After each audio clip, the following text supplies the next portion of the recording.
함께 따라서 하시겠습니다. 하나님의 기쁨을 위하여. 한 번 더 하시겠습니다. 하나님의 기쁨을 위하여.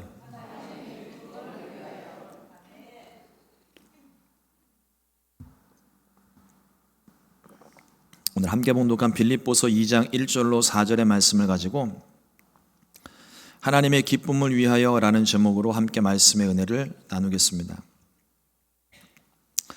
우리가 살아가면서 많은 사람들을 만납니다. 또 다양한 사람들을 만납니다. 맨날 똑같은 사람들을 만나는 게 아니고 정말 생각이 다른 사람들을 많이 만나요.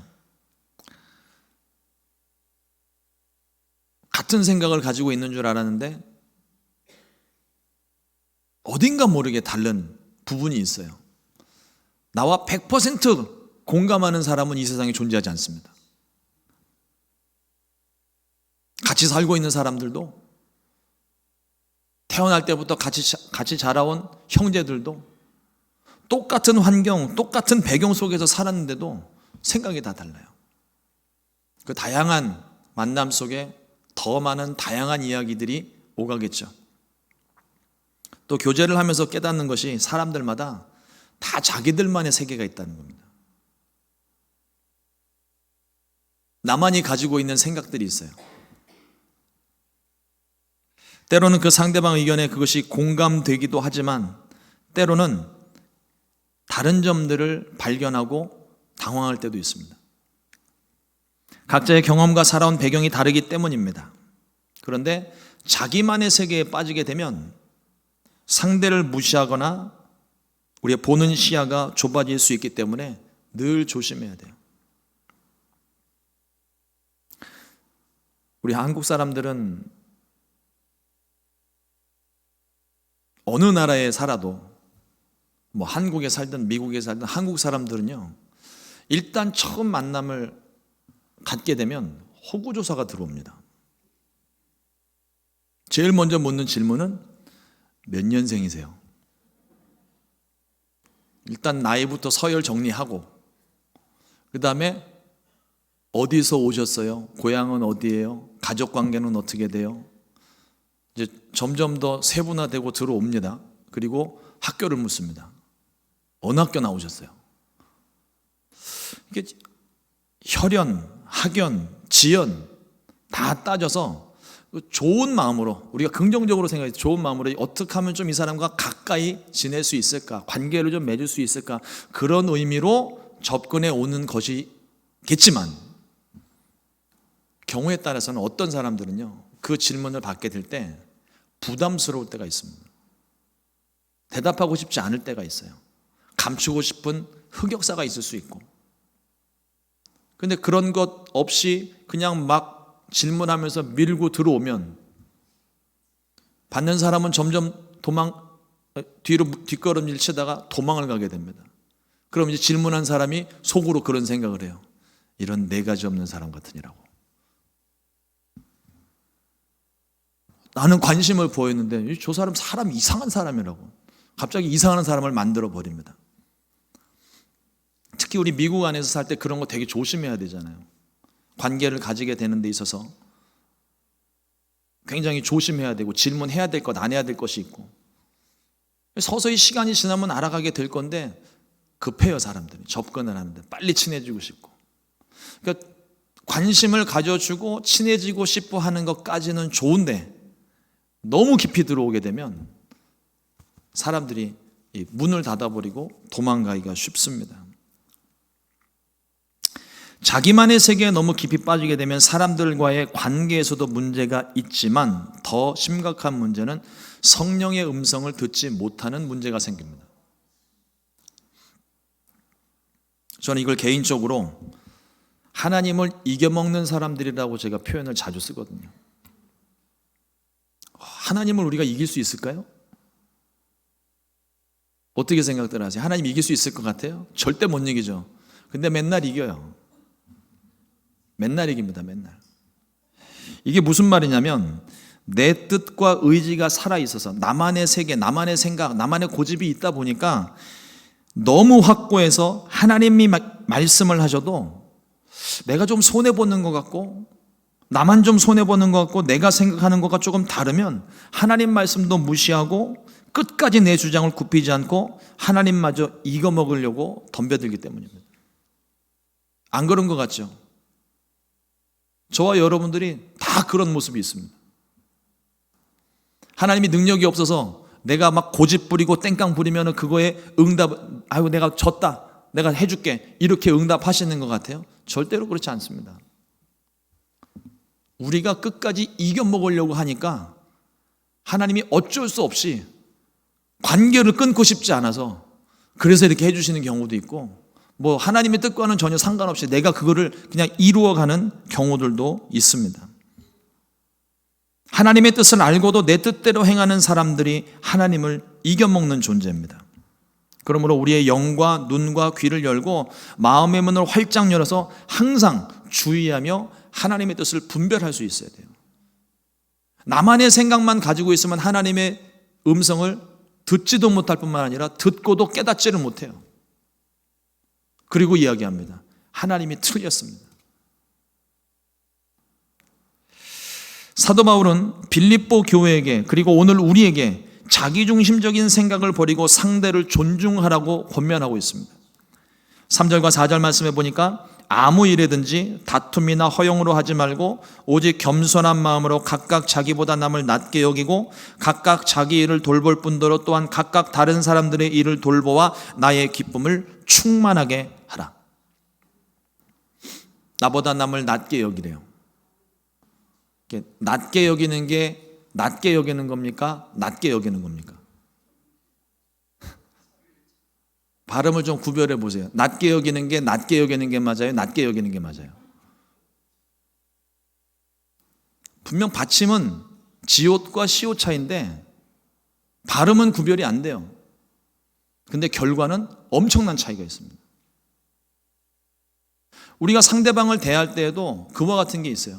나는 분명히 겸손하다고, 나는 낮아져서 저 사람을 섬기겠다고 말을 하고 있지만 실제 행동이 전혀 다를 때가 있습니다. 낮은 것과 낮은 것을 구별을 못해요.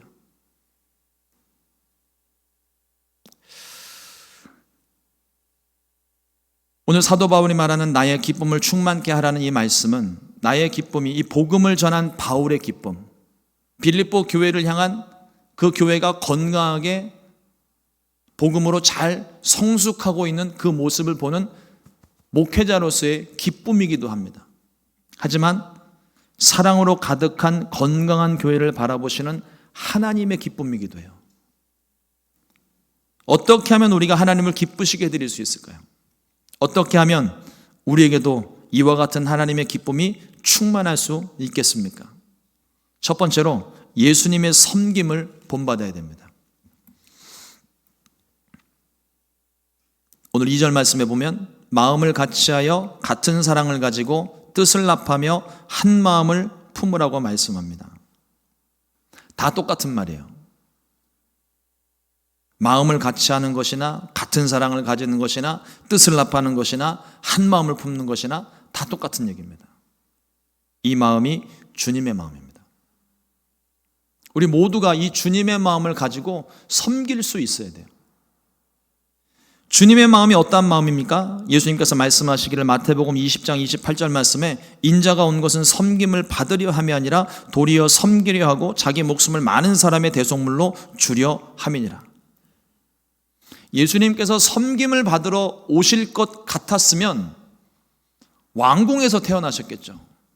귀족 중에 한 사람으로 태어나셨겠죠. 그러나 예수님은 섬김을 받기 위해 오신 게 아니기 때문에 오히려 그것을 일부러라도 그렇게 하셨던 것 같아요. 말구유 위에 아무도 모르는 채 초라한 곳에, 그곳에서 태어나셨습니다. 예수님은 이 땅 가운데 섬기기 위해 오셨습니다. 그리고 또 한 가지, 자기의 목숨을 우리에게 주시기 위해 오셨어요. 예수님께서 십자가를 지신 이유는 우리를 사랑하셨기 때문입니다. 섬김의 마음으로 자신의 생명을 내어주고 우리를 구원하시는 대신 자신을 포기하신 게, 이게 십자가의 사랑이에요. 저와 여러분들이 이 놀라운 사랑을 받았습니다. 그렇기 때문에 우리가 사는 것이 이게 내 인생 같지만 예수를 믿는 순간 그 순간부터는 이게 내 삶이 아니에요. 바울이 고백하는 것처럼 내 안에 내가 사는 것이 아니라 그리스도께서 사시는 겁니다. 주님 때문에 살아가는 인생이 우리 덤으로 사는 인생이라고 이야기하죠. 주님 때문에 살아가는 인생으로 바뀐 거예요. 십자가의 고통이 아무리 커도 우리를 구원하실 수 있는 그 기쁨이 훨씬 더 크셨기 때문에 아버지의 말씀에 기꺼이 순종하여 십자가를 지셨습니다. 겟세마네 동산에서 예수님 마지막에 뭐라고 기도하십니까? 할 수만 있거든 이 잔을 내게서 옮기시옵소서. 그게 기본적인 인간의 마음이에요. 완전한 인간이시기 때문에 인간을 또 입으셨기 때문에 인간의 감정도 있습니다. 그러나 그 고통스러울지라도 모멸과 수치를 얻을지라도 정말 참기 힘든 죽음의 고통까지 겪을지라도 아버지 뜻이라면 내가 하겠습니다. 그리고 그 뜻에 순종하셨을 때 우리를 얻으시는, 우리 한 사람 한 사람을 구원하시는 그 생명을 넣는 기쁨이 있었기 때문에 기꺼이 십자가를 참으셨던 것입니다. 예수님께서 섬김의 본을 우리에게 보여주셨습니다. 하루는 제자들과 함께 저녁 식사를 하고 있는데 예수님께서 갑자기 식사를 하시다 말고 밖에 나가서 세숫대야에다가 물 한 동이를 가지고 오셨습니다. 허리춤에 수건을 꽂아놓고 그리고 제자들 앞에 무릎을 꿇고 엎드리셔서 제자들의 발을 씻기기 시작합니다. 베드로가 펄쩍 뛰어요. 있을 수 없는 일이라고. 이래서는 안 된다고. 도대체 나한테 왜 그러시냐고 예수님을 뜯어 말렸습니다. 그랬더니 예수님께서 하시는 말씀이 내가 너를 씻어주지 않으면 내가 너와 상관이 없다. 그랬더니 베드로가 하는 말이 아예 그럼 목욕을 시켜달래요. 다 씻어주십시오. 내 발이면 충분하다. 그 후에 예수님께서 제자들을 다 씻기신 후에 말씀을 하십니다. 요한복음 13장 14절 말씀에 내가 주와 또는 선생이 되어 너희 발을 씻었으니 너희도 서로 발을 씻어주는 것이 옳으니라. 요즘은요 하도 교회들마다 이 세족식을 많이 해서 목사님들이 성도님들의 발을 씻기는 것이 부담되지가 않잖아요. 근데 이 당시 유대 사회는 스승이, 그러니까 종이 주인의 발을 씻기는 건, 제자가 스승의 발을 씻기는 건 전혀 문제되지 않습니다. 그건 뭐 지금도 마찬가지고요. 그런데 스승이 제자들의 발을 씻기는 것은 있을 수 없는 일입니다. 이건 세상이 뒤집어지는 사건이에요. 그래서 베드로가 펄쩍 뛰었던 거예요. 있을 수 없는 일이라고. 그런데 그것을 깨고 예수님이 먼저 섬김의 본을 보여주신 겁니다. 그리고 하신 말씀이 너희도 이와 같이 하라. 내가 씻어줬으니까 너희도 가서 씻어주어라 말씀을 하십니다. 섬김에는 남자 여자가 따로 없고 나이가 많고 적음이 문제되지 않으며 신분이나 직업, 지위나 명예가 전혀 걸림돌이 되지 않습니다. 어느 누구나 섬길 수 있어요. 저와 여러분들이 이 성전에서 이렇게 예배할 수 있는 것, 많은 분들의 도움의 손길들이 있었기 때문에 이 예배를 드릴 수 있는 겁니다. 제가 이 앞에서 설교를 하는데도 방송실에서 마이크 온 해주지 않으면 설교를 할 수 없어요. 제가 설교하다가 막 고래고래 소리 지르면서 찬양하고 기도를 하니까 목이 잠기는데 이렇게 따뜻한 물을 준비를 해주시니까 제가 마시고 깨끗한 목소리로 설교를 할 수 있는 겁니다. 또 여러분들이 지금 앉으신 그 자리 줄이 맞고 바닥이 깨끗한 거 청소하시는 분이 있고 줄이 맞춘 분이 있고 또 이 성전에 불을 켜주시는 분이 있으니까 우리가 또 이 성전에서 환하게 예배를 드릴 수 있고 모든 하나하나가 다 누군가의 손을 통하여서 그 섬김을 통하여서 이 예배가 완성되어져 가는 거예요. 어느 누군가가 해줄 거라고 생각하지 마세요. 내가 해야 되는 일입니다. 알아주지 않아도 상관없어요. 내가 주님을 섬기는 마음으로 했으면 그것으로 충분한 것입니다. 항상 이와 같은 섬김이 성전 안에서뿐만 아니라 성전 바깥에서, 특히나 성전 바깥에서 그 섬김의 모습을 나타낼 수 있게 되기를 주님의 이름으로 축원합니다.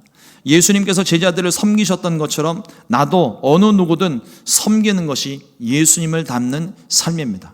우리 순복음 시카고 교회가 이와 같은 예수님의 섬김을 본받게 되기를 주님의 이름으로 축원합니다.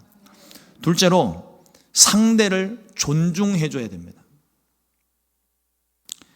아무 일에든지 다툼이나 허영으로 하지 말고 오직 겸손한 마음으로 각각 자기보다 남을 낮게 여기라고 말하고 있습니다. 나보다 남을 낮게 여긴다는 것은 상대를 무시하고 함부로 대하는 것이 아니라 존중하고 소중하게 여기는 마음을 이야기합니다. 관계가 오래될수록 조심해야 돼요. 처음 만나는 사람은요, 누구나 할 것 없이 다 어려우니까, 어색하니까 조심해요. 근데 어느 정도 시간이 딱 지나고 난 다음에 관계가 어느 정도 맺어지고 나면 처음에 조사했던 호구조사를 가지고 이제부터는 서열이 생깁니다.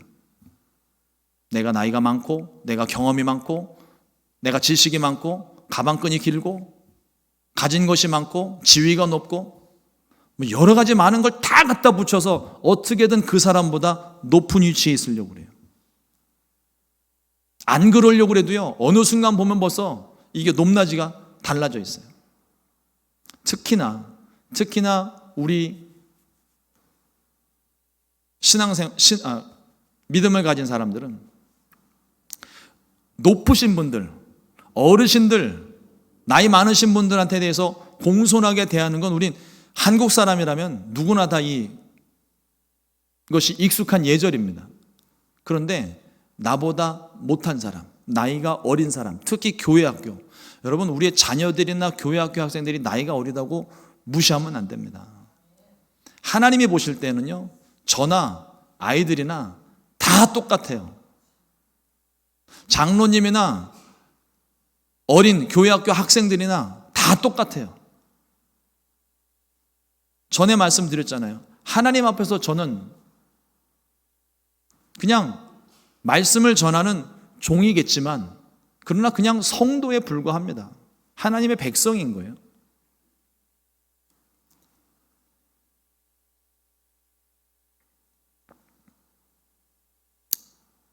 사랑하는 가족들이 멀리 떠나고 나면 그 빈자리가 크기 마련입니다.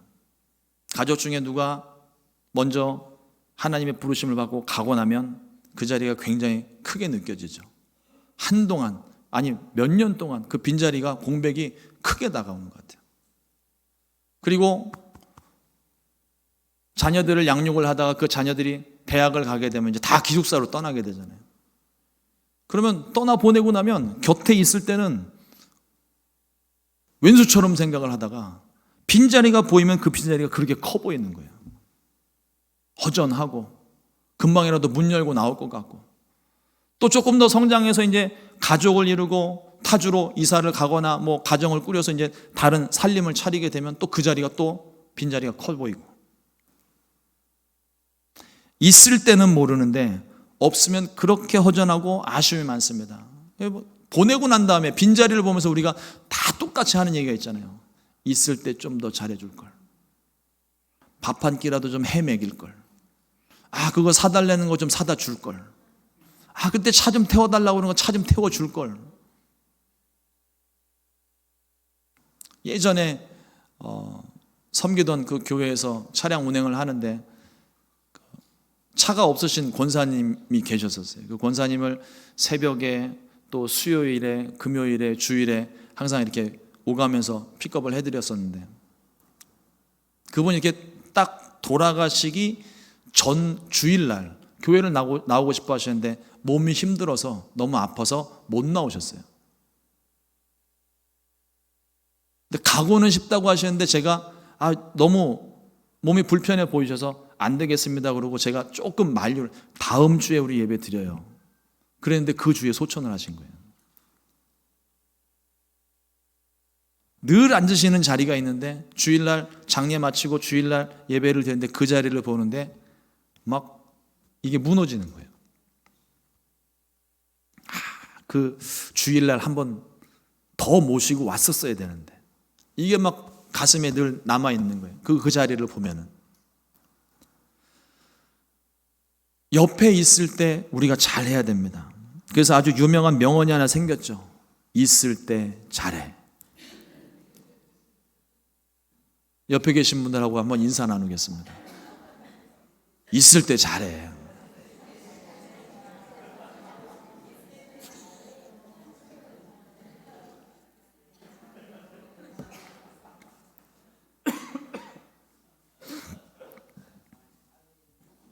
떠나고 난 다음에 후회하면 소용없습니다. 있을 때, 옆에 있을 때, 가까이 있을 때. 우리 신앙생활에서도 마찬가지입니다. 내 곁에 있는 분들이 정말 소중한 분들이고 무엇보다도 지금 나와 함께 하시는 주님이 더없이 소중한 분인 거예요. 떠나고 나면 후회도 소용없습니다. 내 옆에 있는 사람, 그리고 오늘 내가 만나는 사람을 소중하게 여겨야 돼요. 그냥 스쳐 지나가는 무시하는 그런 인연이 아니라 하나님께서 만나게 해주신 것이라는 것을 생각을 해보면 그 만남과 그 인연을 결코 가볍게 생각을 할 수가 없습니다. 옆에 있는 분들하고 한 번 더 인사합니다. 당신은 나에게 참 소중한 분이십니다.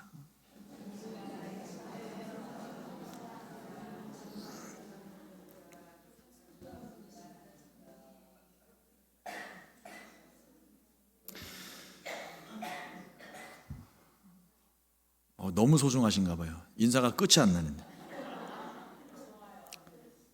우리의 이웃을 바라볼 때 예수님의 눈으로 바라봐야 됩니다.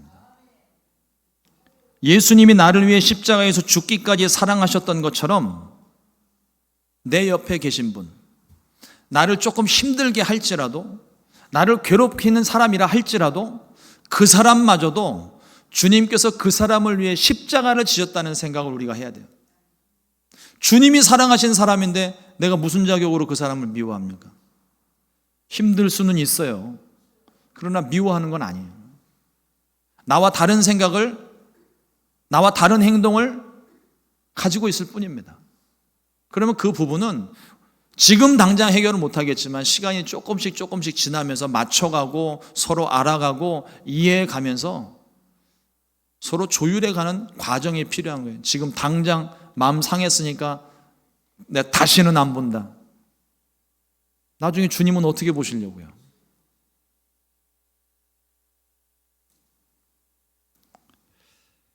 어느 누구도 무시당하고 미워할 수 없는 사람들입니다. 주님이 그 사람도 사랑하셨기 때문에. 그러니까 우리가 주님의 마음을 가지고 있다면 어느 누구도 미워할 수 없어요. 관계가 조금 불편할 수는 있지만 그 사람이 가진 성격과 내 성격, 생각이 다르니까 불편할지는 몰라도 미워할 수는 없는 겁니다. 우리가 서로 미워하면서 서로 다투면서 예수님의 사랑을 말할 수 있을까요? 그건 거짓말입니다. 예수님은 사랑이십니다. 예수님을 믿고 따르는 교회는 사랑으로만 가득해야 됩니다. 예수님께서 우리에게 먼저 본을 보여주셨고 우리를 또한 그렇게 가르쳐 주셨습니다. 우리 순복음 시카고 교회가 예수님의 사랑을 품은 또 사랑으로 소문난 교회가 될 수 있기를 주님의 이름으로 축원을 드립니다. 셋째로 희생과 헌신이 필요합니다. 4절 말씀해 보니까 각각 자기 일을 돌볼 뿐더러 또한 각각 다른 사람들의 일을 돌보아 나의 기쁨을 충만하게 하라. 사람들마다 지켜야 될 경계선이 있습니다. 바운더리라고 이야기를 하죠. 너무 자신에게만 집중을 하게 되면 이기주의가 생기고 개인주의가 되기 쉽고 또 반대로 사사건건 남의 일에 간섭하는 것, 이건 예의가 없는 거죠.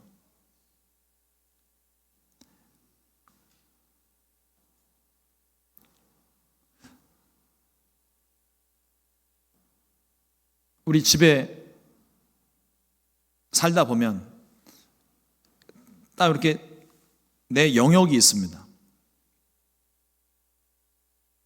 동네마다 조금씩 차이가 있는 것 같은데 제가 살고 있는 집에는 뒤에 백야드만 조금 이렇게 펜스가 철조망이 쳐져 있고 또 어떤 집들을 가보게 되면은 사방을 다 삥 둘러서 펜스를 쳐놓은 집들도 있습니다. 근데 그 펜스를 쳐놓은 곳에 함부로 들어갔다간 총 맞는다고 그러더라고요. 몇 번 경고하고 쏘아도 정당방위라고 얘기를 들었습니다. 맞는지 틀리는지는 모르겠지만. 그래서 함부로 들어가면 안 된다. 집주인이 허락한 잔디를 깎는 사람이나 메인터넌스를 봐주는 그런 사람들 아니고서는 함부로 그 집을 드나들면 안 된다고 미국에 처음 왔을 때 그렇게 배웠어요. 우리 관계에 있어서도 마찬가지인 거예요. 내가 허락을 하는 범위가 있습니다. 근데 상대방은 그걸 잘 모르죠. 근데 그 허락하는 범위 바깥에서 이야기하고 행동하는 거야 괜찮다 생각할 수 있어요. 그러나 그 바운더리를 쳐들어오게 되면 그때부터는 전쟁인 거죠. 그런데 우리가 인간관계를 하면서 그 관계를 참 이렇게 지키는 게 어려운 것 같아요. 제가 목회를 하면서 제일 힘든 부분 중에 하나가 뭐냐면 성도님들이 너무 사랑스러워서 성도님들에게 제가 이렇게 막 다가가잖아요. 그럼 성도님들이 부담스러워서 뒤로 쑥 밀려나가세요. 우리 목사님은 너무 잔소리가 심하고 목사님 너무 막 사람 귀찮게 하고 힘들게 한다고. 그래서 그 소리를 듣고 난 다음에 조금 거리를 두잖아요. 그러면 목사님이 사랑이 없대요. 그래서 이 너무 귀찮게 하는 영역하고 사랑이 없는 영역 중간 어느 지점쯤에 적당히 거리를 두는데 이 적당히가 제일 힘들어요.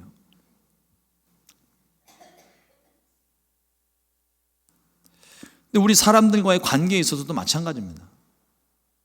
새로 오신 성도님들이 계시잖아요. 특히나 새로 오신 성도님들. 우리 성도님들은 너무 사랑이 많으셔서 막 이렇게 저렇게 관심을 가져주시고 막 가서 이렇게 이야기를 하시는데 저희 교회 처음 오신 분들은요, 그게 부담스러울 수 있어요. 그게 불편해서 안 나오시는 분들도 생기고. 이거를 적당한 거리를 유지를 해야 돼요. 오늘부터 그렇게 하시길 바랍니다. 적당히.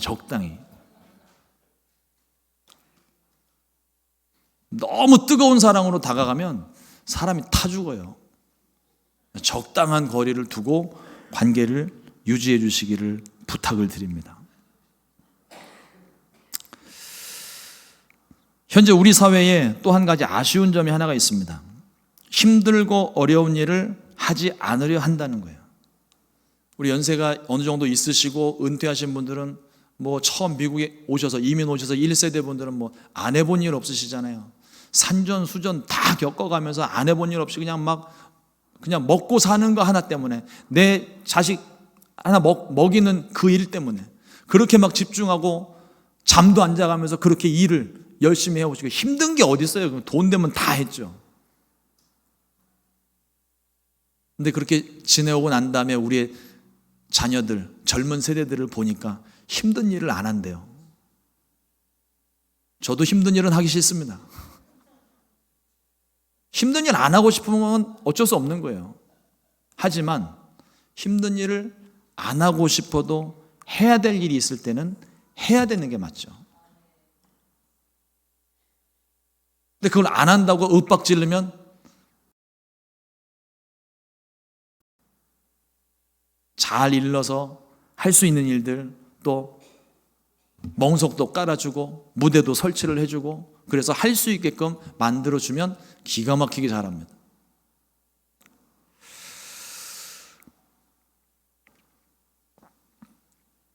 묵묵히 어렵고 힘든 일을 맡아서 행하시는 분들이 있기 때문에 공동체가 유지가 되는 거예요. 교회도 마찬가지입니다. 성전에 이렇게 깨끗한 것은 어젯밤에 누군가 청소를 하고 갔기 때문이죠. 근데 청소를 다 하고 갔는데도 불구하고 오늘 아침에 먼지가 하나 딱 떨어져 있으면, 휴지 조각이 하나 딱 떨어져 있으면 사람들이 지나가면서 한마디씩 거드십니다. 청소 누가 했어? 여러분, 다른 사람 눈에는요, 그 쓰레기가 안 보여요. 그건 내 눈에만 보이는 쓰레기입니다. 내 눈에 보이는 쓰레기면, 내가 보기 불편하면 내가 가서 집어서 치우면 되는 거예요. 그러면 아무 문제 없어요. 거기 쓰레기 있었던 것도 모를 거예요. 그러면 교회가 편안해집니다. 그런데 우리는 쓰레기를 보면 어제 청소 누가 했어? 청소당번 누구야? 누가 흘렸어? 자꾸 범인을 색출하려고 그래요. 청소하지 않은 사람을 자꾸 타박을 해요. 뭐 어떤 상황이 있었겠죠. 우리가 조금 마음의 여유를 가지고 그것을 내가 치울 수 있으면 내가 얼른 치워버리면 되고, 안 되면 누군가를 시켜서라도 점잖게 예의를 갖춰서 시켜서 치우면, 그러면 문제는 깨끗합니다. 교회도 조용해지고요. 근데 그게 문제를 삼기 시작하면 문제는 문제를 낳고 문제는 점점 더 커지는 겁니다. 쓰레기뿐만 아니에요. 모든 게 다 그래요. 모든 게. 내가 할 수 있는 일이면 내가 하는 거야. 그게 섬김입니다. 예수님께서 행하신 일도 마찬가지고, 예수님이 나는 예수님이니까 제자들의 발을 씻기면 안 돼, 거기에 묶여 계셨다면 예수님께서 제자의 발을 씻기시지 않으셨겠죠.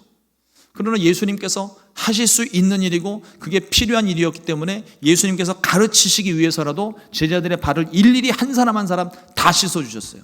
뭐 조금 편하게 하려고 그러면 1등 수제자 너 나와봐봐, 발을 씻겨놓고 난 다음에 이제 따라서 해봐, 이렇게 하는 거야. 말 한마디면 끝납니다. 그러나 예수님 그렇게 안 하셨어요. 일일이 한 사람 한 사람 다 씻겨주신 거죠. 그게 예수님께서 우리 가운데 가르쳐 주신 희생과 섬김이라는 것이죠. 많은 사람들이 힘들고 어려운 일들을 싫어합니다. 하지만 희생도 필요합니다. 헌신도 필요합니다. 분명 필요한 부분인데 우리가 외면하기 때문에 이 균형이 깨지는 거예요. 십자가를 지는 일이 견디고 힘들고 너무 어려워서 고통스러워서 수치스러워서 예수님께서 만약에 그 십자가를 피하셨다면 저와 여러분들에게 구원은 없습니다. 예수님이 그 힘들고 수치스러운 십자가를 지셨기 때문에 저와 여러분들이 구원함을 얻었고 오늘 이렇게 편하게 앉아서 예배를 드리는 거예요.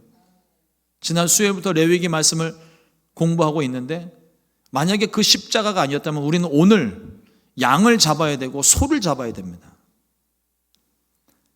정해진 절차와 형식을 따라서 제물을 다 각을 뜨고 그거를 예수님께, 아니 제사장에게 갖다 주고, 그것도 여러분들이 성전 안으로는 들어오지도 못해요. 성전 바깥에서 제물 던져드리고 끝이에요. 그러나 예수님의 십자가 때문에, 십자가의 희생과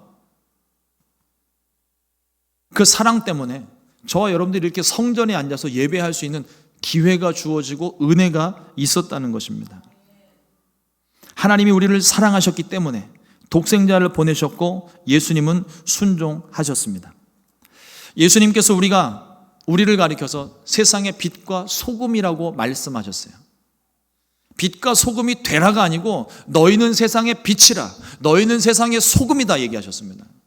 그런데 이 빛과 소금에 담겨져 있는 비밀 한 가지가 있어요. 초를 킬 때 초가 녹아내리지 않으면, 자신을 희생하지 않으면 빛이 유지가 될 수가 없습니다. 소금도 마찬가지예요. 소금 뿌려놨다고 그냥 무조건 다 썩지 않는 게 아니에요. 맛이 나는 게 아니에요. 그 소금 결정체가 녹아져야만이 비로소 맛을 낼 수 있고 기능을 발휘할 수 있는 겁니다. 저와 여러분들에게도 마찬가지예요. 우리에게 허락하신 일들이 내가 희생하고 나의 모든 것들을 다 녹이지 않으면 우리가 세상 가운데서 그 사명을 감당할 수 없고 내가 맡은 자리에서 그 역할을 감당할 수가 없습니다. 현실에 매여 있다 보니 힘들고 어려운 일은 내가 아니라 다른 사람이 해주기를 원하고 있습니다. 그러나 사도 바울은 교회 안에서 서로 양보하고 희생하며 서로 섬기라고 권면합니다. 이 아름다운 섬김과 희생이 가득한 우리 순복음 시카고 교회가 되기를 주님의 이름으로 축원합니다. 사랑하는 성도 여러분, 우리가 예수님처럼 생각하고 예수님처럼 희생하고 또 반대로 상대방을 예수님처럼 대할 수 있다면 우리 안에 기쁨과 사랑이 충만하게 될 줄로 믿습니다. 주님께서 우리에게 먼저 그 본을 보여주셨어요. 본을 보여주셨다는 건 우리도 그와 같이 하라는 겁니다. 처음엔 어색하고 힘들어요. 그러나 그렇게 말씀하셨기 때문에 우리도 그와 같이 해야 될 줄로 믿습니다. 방법은 나 중심적인 생각에서 하나님 중심적인 생각으로 바꾸는 거예요. 나만 바라보고 있던 시선을 하나님을 바라보는 시선으로 바꾸는 것입니다. 예수님은 우리의 기쁨의 근원이십니다. 그 기쁨의 근원 대신 주님을 바라보게 되면 나도 저절로 기뻐지는 거예요. 우리 주변에 보면 얼굴을 보면 그냥 웃음이 나오는 사람이 있습니다. 사람이 우스워 보여서 웃은 게 아니라 그냥 그 사람을 보면 행복해지는 사람들이 있어요. 우리 순복음 시카고교회 성도님들이 저에게 그런 분들입니다. 그냥 보면 그냥 즐거워요. 막 기쁘고 막 즐겁고 행복하고. 우리 성도님들 사이에서도 그렇지 않습니까? 대답들을 못하시고 웃으시는 이유는 뭐죠?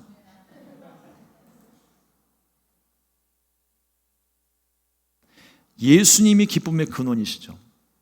주님을 바라볼 때 그냥 예수님 때문에 막 행복하고 그냥 행복하고 저절로 행복하고 이와 같은 기쁨이 넘치게 됩니다. 복음을 받은 사람들이라면, 그리스도의 사랑을 받은 사람들이라면 받은 사랑을 나누고 베풀어야 합니다. 섬기고 희생해야 됩니다. 내가 희생했으니까 그에 합당한 대우를 바라는 건 이건 희생도 아니고 섬김도 아니에요. 예수님께서 말씀하시기를 거저 받았으니 거저 주어라. 내가 받은 은혜 다 거저 받은 거예요. 내가 노력해서 받은 게 아닙니다. 내가 받은 이 은혜를 흘려보내야 돼. 이게 섬김이고 이게 희생인 것입니다. 예수님의 마음을 품고 같은 곳을 바라볼 수 있기를 주님의 이름으로 축원을 드립니다. 우리 주님이 어디를 바라보셨을까요? 또 우리 주님은 어떤 마음이실까요? 상대가 내게 무슨 말을 해도 이 상황에 주님이 어떻게 말씀을 하셨을까? 이 상황에 내가 무슨 일을 하더라도 주님은 이 일들을 어떻게 하셨을까? 어떻게 하면 주님이 더 기뻐하실까? 항상 이 고민, 나의 모든 관심과 생각들이 주님에게 맞춰져 있다면 우리는 하나님의 기쁨을 이루며 살아갈 수 있을 것입니다. 죽기까지 우리를 사랑하신 그 예수님의 마음을 품고 살게 되시기를 주님의 이름으로 축원합니다. 기도하겠습니다. 하나님 감사합니다. 오늘도 귀한 말씀 허락해 주셔서 우리로